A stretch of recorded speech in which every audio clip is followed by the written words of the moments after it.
Rebecca here with Prairie Life Creations. Today I'm going to be making pumpkin spice donuts with you guys. It is, as you know, September and fall time, which is my favorite time of the year. Although here in South Dakota we have been in the high 90s. It was 98 yesterday. It is about 94 today. So yeah, I am so ready for fall. I'm not really ready for winter, but I am definitely ready for fall. So without further ado, I've got my coffee here to keep me going, and I'm going to get you guys ready. We're going to figure out what ingredients we need today, and we'll get started. See you soon. Alright everyone, so today we're going to be making pumpkin spice donuts. So I have our ingredients pre-measured. For those of you that don't know, this is what they call in French terminology your mise en place. So we have our flour, we have our milk, I have vegetable oil here, pumpkin, and we have some brown sugar, baking powder, we have some cinnamon, nutmeg, I have a little bit of ground cloves just to kind of enhance that pumpkin flavor, and we have some salt and pumpkin pie spice. So I'm using a recipe from the first year, which is found on Pinterest. I'll put the link in the description below for you guys.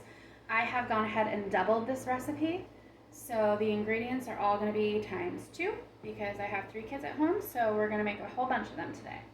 So the first thing we're going to do is we are going to whisk together our pumpkin puree, our brown sugar, our vegetable oil, and our milk. So first thing we have here, I've got a ½ cup of vegetable oil. I'm just going to go ahead and dump this in the mixing bowl.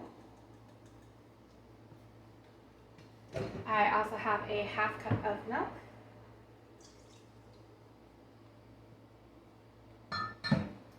And 1 cup of brown sugar.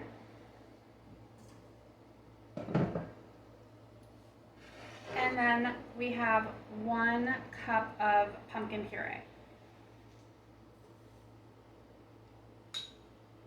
You want to give this a good whisk. Make sure that you get out all of your clumps of brown sugar. Sometimes it tends to clump together. And you want just a uniform mixture. It'll kind of look like a thicker version of a pumpkin puree.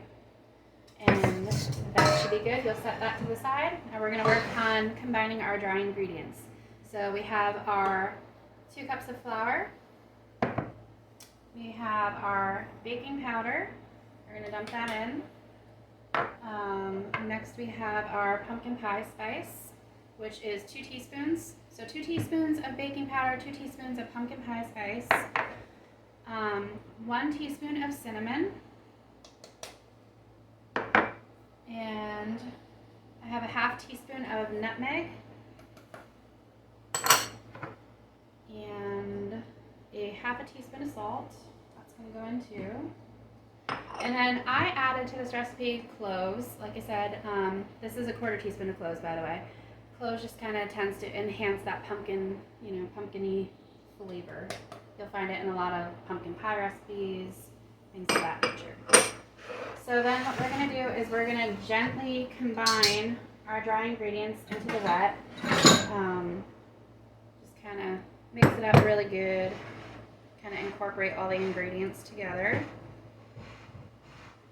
And I like to do it in additions, so I'm going to start with about half and kind of fold it in.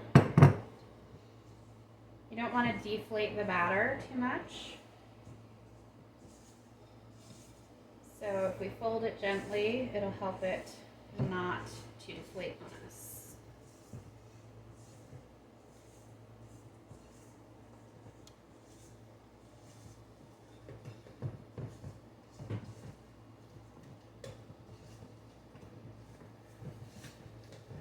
So as you can see, it's getting a little bit thicker.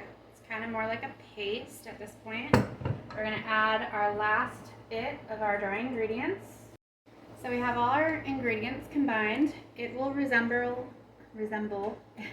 a thick, almost like a cake batter. And what I like to do is I've got a pastry bag here that I'm going to open up And I like to pipe it into the pans. Just makes it easier and a little bit less messy. So I've got a cup here, and I just fit the pastry bag inside of it, and we're gonna scoop our batter into it. And then I have these silicone pans, donut pans. These work really good. They're a lot easier to get the donuts out of. I did spray them with some cooking spray. You can if you want to, but they generally come out pretty easy on their own. So we're gonna go ahead and load some of our batter into our pastry bag.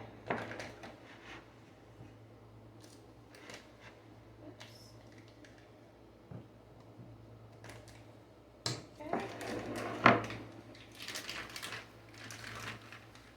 You're going to want to squeeze the top of it down, and then we'll cut a hole here.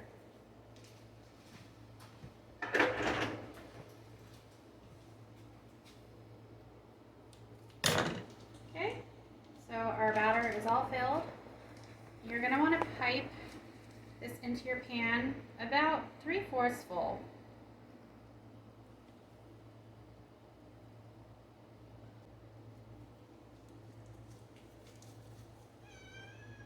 You might have to twist the top of your piping bag kind of as you go, just to move the batter down. You can also use a Ziploc bag if you need to, and just cut a corner, and that'll work just the same if you don't have any pastry bags.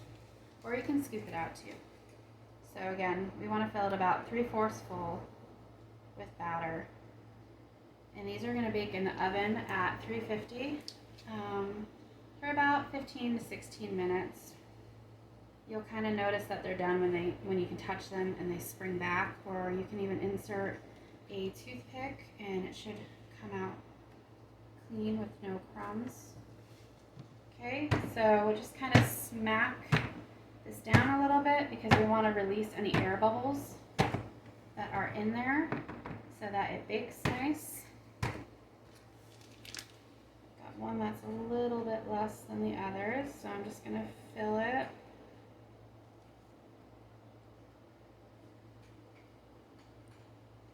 Make sure I fill them in really good. So we want them to bake to be about the same. We're looking for that uniform consistency here. So again, slap it down on the table, counter, even your stove top. Just kind of make sure we release any air bubbles that we've got. And then they're going to go in the oven. Like I said, they're going to bake at 350 for about 15 to 16 minutes until done. I've pulled them out of the oven. You can tell that they're done. You can touch them and they kind of bounce back. So this recipe, again, I doubled the recipe, so it gave me about 1.5 dozen donuts. And over here I have just some melted butter with a pastry brush. We're going to brush the donuts with the butter. And then in here I have some cinnamon sugar that we're going to dip them into. So you're just going to brush the tops, your sides. You want to coat it really good before dipping it into your sugar. And we're just going to kind of flip it around in here, toss it a little bit, get it really good and coated. And they are ready to eat. Brooke, you want to try a donut?